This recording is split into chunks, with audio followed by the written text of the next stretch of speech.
La pintura que estás a punto de ver es una de las imágenes que más preguntas ha provocado en la historia del arte. Incluso más de 100 años después de haber sido pintada, los historiadores todavía se preguntan qué podría significar realmente esta obra. La persona que la creó nunca dejó una interpretación oficial, ni siquiera quiso darle un título fijo al principio. De hecho, cuando fue exhibida por primera vez en 1903, Hugo Simberg dejó solamente una línea en lugar de un nombre, como si quisiera que cada espectador encontrara su propia interpretación. Y lo más increíble es que, aún así, la gente conectó con ella de una forma poderosísima. En 2006, esta pintura fue elegida como la más querida de Finlandia en una votación organizada por el Museo Atheneum. Casi 10.000 personas participaron, y la obra quedó establecida como la pintura más apreciada de todo el país. Y ahí surge la gran pregunta de este video. ¿Cómo puede una obra tan incomprensible volverse tan profundamente cercana? ¿Qué vio la gente en esta pintura para convertirla no solo en una imagen famosa, sino en una de las obras más importantes de todo un país? Y lo más importante, ¿cómo pudo ocurrir eso sin que nadie sepa con certeza qué significa? La pintura se llama El Ángel Herido, y cuanto más la miras, más difícil se vuelve explicarla. Dos niños avanzan por un paisaje silencioso cargando a un ángel pequeño herido con los ojos vendados y las alas dañadas. La escena parece sencilla, casi como una procesión, pero algo en ella se siente extraño, triste, abierto, imposible de cerrar. No sabemos exactamente de dónde vienen, no sabemos hacia dónde van, no sabemos qué le ocurrió al ángel, y sin embargo sentimos que algo profundamente humano está sucediendo frente a nosotros. Antes de entrar en esta obra, dime algo en los comentarios. ¿Qué sientes tú al mirar esta imagen? ¿Tristeza, ternura, miedo, esperanza o algo que no se puede nombrar fácilmente? Y si te gusta descubrir pinturas que no entregan respuestas simples, sino preguntas que se quedan contigo, suscríbete al canal, porque aquí no miramos el arte solo por su belleza,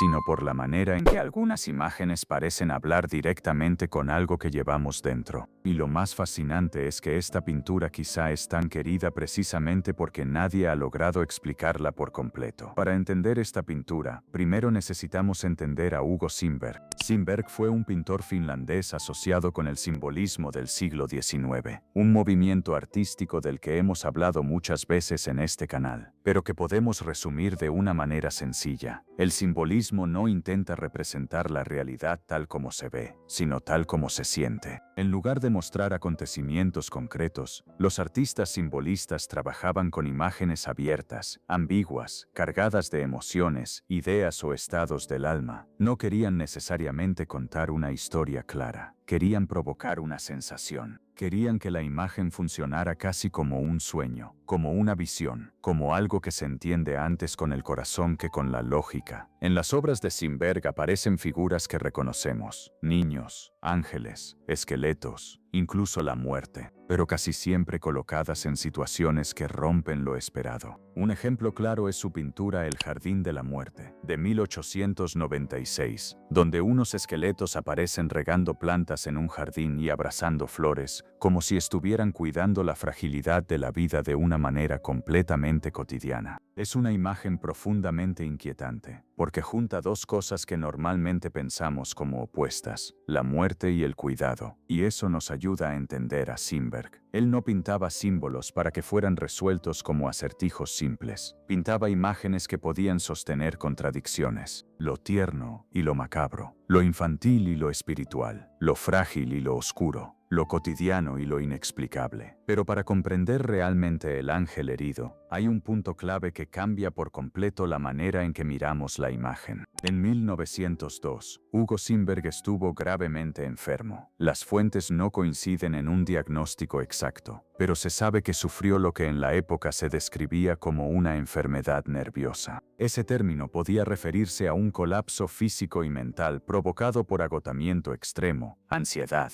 depresión o alguna condición psicológica o neurológica seria. Pero aquí lo más importante no es el nombre médico exacto. Lo importante es que Simberg estuvo hospitalizado en Helsinki durante varios meses y que su estado fue lo suficientemente grave como para interrumpir completamente su vida y su trabajo. El ángel herido fue creado y presentado en 1903, justo después de salir de ese periodo. Y cuando sabemos eso, la pintura empieza a cambiar. Ya no parece solamente una imagen simbólica extraña. Empieza a sentirse como algo mucho más personal. Como si Simberg hubiera pintado no solo una escena misteriosa, sino una experiencia interior, una sensación de fragilidad, convalescencia, daño, cuidado y supervivencia. No significa que el ángel sea literalmente Simberg, pero sí nos permite preguntarnos si esta obra nace de alguien que acababa de conocer de cerca la enfermedad, la vulnerabilidad y la necesidad de ser llevado por otros cuando uno ya no puede sostenerse solo. Y eso vuelve la pintura mucho más conmovedora. Porque tal vez no estamos viendo solo a dos niños cargando un ángel. Tal vez estamos viendo una imagen de lo que se siente estar herido y aún así seguir siendo llevado hacia algún lugar. Si analizamos la pintura, lo primero que vemos son dos niños cargando a un ángel herido sobre una especie de camilla improvisada. El ángel sostiene el centro emocional de la imagen, pero Simberg lo presenta de una manera completamente opuesta a la tradición. Normalmente los ángeles se representan como figuras triunfantes, luminosas, majestuosas, vinculadas con guía, protección, anuncio o revelación. Son seres que ven más que nosotros, que vienen de arriba, que traen mensajes divinos, que conectan el mundo humano con el mundo espiritual. Pero aquí el ángel aparece como una niña, pequeña, herida, con la cabeza baja, los ojos vendados, las alas dañadas. Ese vendaje en los ojos es uno de los detalles más importantes de toda la obra, porque transforma una figura que normalmente asociamos con visión espiritual en un ser desorientado, incapaz de ver por sí mismo. El ángel, que debería guiar, ahora necesita ser guiado. Y las alas, que deberían representar elevación, poder espiritual o cercanía con lo celestial, aparecen inútiles, lastimadas, como si el ángel hubiera sido arrancado del reino superior y obligado a existir dentro de una condición humana frágil. Esa inversión es profundamente inquietante, porque no estamos viendo a un ángel que viene a salvar a alguien. Estamos viendo a un ángel que necesita ser salvado. En sus manos lleva pequeñas flores blancas, probablemente campanillas de invierno. Y este detalle también es importante, porque esas flores suelen asociarse con esperanza y renacimiento. Aparecen cuando el invierno todavía no ha terminado del todo, como una primera señal de vida antes de que llegue plenamente la primavera. Pero también pueden vincularse con consuelo y duelo. Así que no son un simple adorno. Parecen resumir el estado mismo del ángel. Está herida, pero no destruida. Está ciega, pero sigue sosteniendo algo vivo. Está caída, pero todavía lleva en las manos una señal de esperanza. Esa es una de las razones por las que la pintura emociona tanto. Porque no nos muestra la esperanza como algo brillante y seguro. Nos la muestra pequeña, blanca, frágil, sostenida por una figura que apenas puede ver. Ahora miremos a los niños. La pintura se vuelve todavía más inquietante cuando entendemos que ellos tampoco parecen figuras religiosas evidentes. No son santos, no son ángeles, no son alegorías claras. Parecen niños reales, pero hay algo extraño en ellos. El niño de adelante está vestido completamente de negro, con abrigo oscuro y gorra. Su apariencia lo hace parecer alguien de luto, o incluso alguien preparado para un funeral. Camina con seriedad,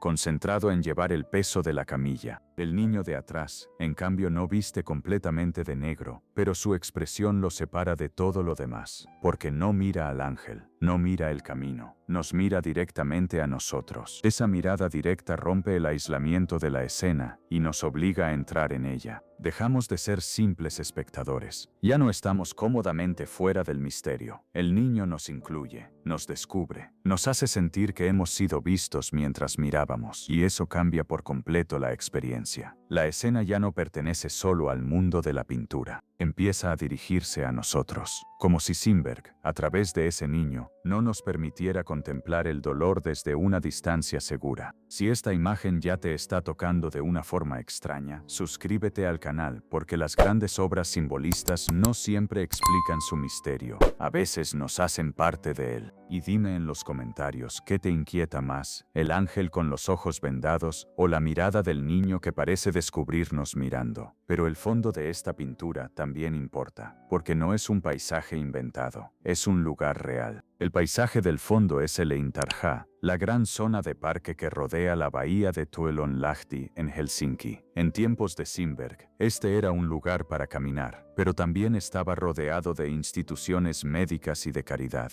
Entre ellas se encontraba el Instituto de Diaconisas, donde el propio Simberg había estado recuperándose apenas unos meses antes de pintar la obra. También había instituciones dedicadas al cuidado de personas con discapacidades físicas, incluyendo niños que habían perdido la vista o que habían nacido ciegos. Así que este paisaje no es imaginario, es un lugar que Simberg conocía personalmente. Un lugar donde había visto de cerca la enfermedad, la recuperación, el cuidado y la fragilidad de los cuerpos vulnerables. Eso no significa que debamos leer la pintura de manera literal, como si los niños estuvieran llevando realmente al ángel a una institución médica. Esa lectura podría ser demasiado estrecha. Si la escena fuera estrictamente realista, tendría más sentido que el ángel fuera ayudado por adultos, no por dos niños. Pero conocer la historia del lugar sí nos ayuda a construir una interpretación más profunda, porque la pintura coloca una figura celestial herida dentro de un paisaje asociado con la convalecencia humana. Une lo espiritual con lo médico, lo simbólico con lo físico, lo angelical con lo vulnerable. El ángel no está en un cielo dorado, no está rodeado de nubes luminosas, no aparece dentro de una iglesia. Está siendo llevado por un parque real, dentro de un mundo donde existen hospitales, instituciones de cuidado, niños enfermos, cuerpos frágiles y personas que necesitan ayuda. Y esa decisión hace que la imagen sea mucho más humana. Cuando juntamos todos estos elementos, el ángel ciego y herido, el niño vestido de luto, la mirada directa hacia el espectador y el paisaje real conectado con espacios de cuidado, la pintura empieza a abrirse en muchas direcciones al mismo tiempo. Puede interpretarse como una imagen de inocencia herida, puede leerse como una visión de fe dañada, puede verse como una metáfora de la enfermedad, de la recuperación, del duelo o de la esperanza cargada con dificultad.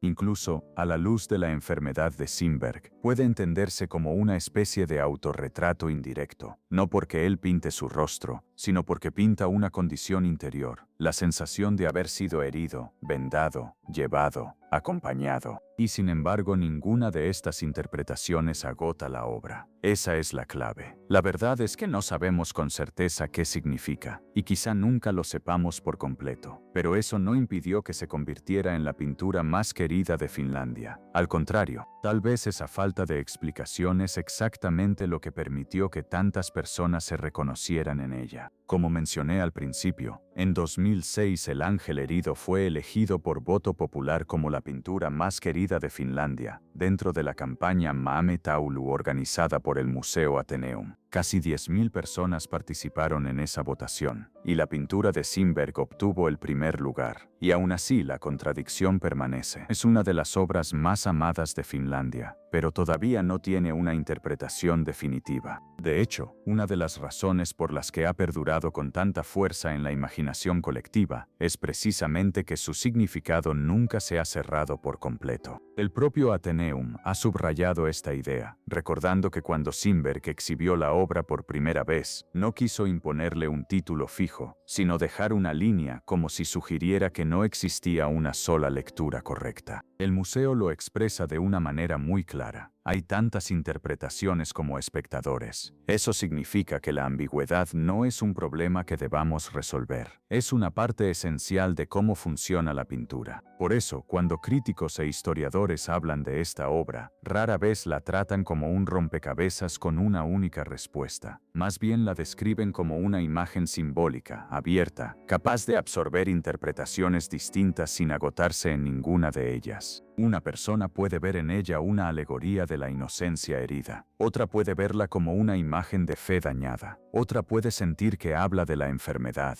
de la recuperación, de la infancia, del cuidado, de la pérdida o del sufrimiento humano llevado en silencio. Y todas esas lecturas pueden convivir, porque la pintura no se cierra, permanece abierta, sigue respirando dentro de cada espectador. Quizá por eso ha conmovido a tantas personas, porque no nos obliga a aceptar una explicación ajena. Nos deja entrar con nuestra propia herida, nuestra propia memoria, nuestra propia forma de entender la fragilidad. Y ahí está su poder. El ángel no necesita decirnos qué le ocurrió. Los niños no necesitan explicar hacia dónde van. El paisaje no necesita resolver el misterio. La pintura nos da una escena suficientemente concreta para que podamos sentirla, pero suficientemente abierta para que cada uno encuentre algo propio dentro de ella. Esa es la razón por la que sigue viva más de 100 años después, porque nunca termina de explicarse. Y lo que no se explica del todo a veces es precisamente lo que más se queda con nosotros. El ángel herido no es una pintura fácil. Es tranquila pero inquietante. Es triste pero no completamente desesperada. Es misteriosa pero no fría. Nos muestra dolor pero también cuidado. Nos muestra una figura celestial caída, pero también dos niños que la llevan. Nos muestra una herida, pero también flores blancas que todavía hablan de esperanza. Y quizá esa mezcla es lo que la vuelve tan humana, porque la vida rara vez se presenta como una sola emoción. El dolor puede venir acompañado de ternura. La fragilidad puede convivir con la resistencia. La pérdida puede llevar en las manos una pequeña señal de renacimiento. El ángel está herido, pero no está abandonado. No puede ver, pero alguien la guía. Sus alas están dañadas, pero todavía es llevada hacia algún lugar, y ese algún lugar es parte del misterio. No sabemos si la llevan a curarse, a esconderse, a morir, a descansar o a renacer. La pintura no responde, solo nos deja acompañar la procesión durante unos segundos. Tal vez por eso el niño del fondo nos mira, como si nos preguntara qué vamos a hacer con lo que estamos viendo, como si nos recordara que no basta con mirar el sufrimiento desde lejos, que toda imagen de una criatura herida nos involucra de alguna manera. Y esa es la pregunta que permanece. ¿Qué hacemos cuando encontramos algo puro, frágil o herido en el camino? ¿Lo explicamos? ¿Lo ignoramos? ¿Lo cargamos? Me encantaría leer tu interpretación. Déjame en los comentarios qué crees que está ocurriendo realmente en esta escena. ¿Quién es el ángel? ¿Quiénes son los niños? ¿La están salvando, escoltando, llevando a curarse o acompañando hacia algo que no podemos entender? Y si te gustó mirar esta pintura desde una capa más profunda, suscríbete al canal para seguir explorando obras famosas que esconden símbolos, heridas y misterios capaces de cambiar por completo su significado. Gracias por quedarte hasta el final. Y la próxima vez que veas El ángel herido de Hugo Simberg, no intentes resolverla demasiado rápido. Mira los ojos vendados, las alas dañadas, las flores blancas y la mirada del niño que nos observa. A veces, una pintura se vuelve inolvidable no porque nos diga lo que significa, sino porque nos permite reconocer algo que nosotros tampoco sabemos explicar.